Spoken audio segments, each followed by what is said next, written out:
প্রিয়, তোমাকে বলা হয়নি, আমি গোপনে তোমার জন্য বুকের ভেতর অনেক কথা জমিয়েছি। একটা অদৃশ্য ভয় আমার ছিল, সম্ভবত তোমাকে হারিয়ে ফেলার ভয়। সে ভয় আমাকে এমনভাবে তাড়া করলো যে তোমাকে আর বলাই হয়ে ওঠেনি। বুকের ভিতর জড়ো করা সেই সব কথা আমি চেষ্টা করেছি। সময় খুব দ্রুত ফুরাই জানি, আমারও ফুরিয়েছে। আমি শুধু ভেবেছি তুমি সব বুঝবে, খোলা বইয়ের মতো তুমি একদিন আমায় পড়ে ফেলবে।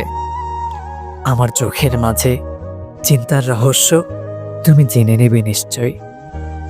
আমার দুই ঠোঁটের মাঝে এসেও আটকে থাকা অব্যক্ত কথাগুলো বোধহয় শুনে ফেলবে কান পেতে গোপনে। তুমি ধরে ফেলবে কেন রোজ বিষণ্ণতায় হাতে পায়ে মেখে জীবনের দিকে আমি এগিয়ে যাই। আমার জানা ছিল না সবাই মানুষ পড়তে পারে না, মানুষ তো আর খোলা বই নয়। আমার জানা ছিল না কপালে চিন্তার ভাঁজ দেখে বুকের মাঝে গভীরের অসুখ বোঝার ক্ষমতা সম্পূর্ণ মানুষের খুব অভাব এই পৃথিবীতে। আমার সত্যিই জানা ছিল না আমি তোমাকে চাই, এটা না বলা অবধি তুমি কোশ্চিন কালেও টের পাবে না তোমাকে প্রতিটি মুহূর্ত কি গভীরভাবে খোদার কাছে চেয়ে গেছি গোপন প্রার্থনায়।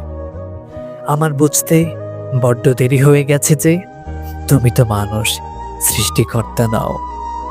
গোপন আর্তনাদের ভাষা কেবল সৃষ্টিকর্তাই শুনেছেন, মানুষ কখনোই শুনতে পায়নি।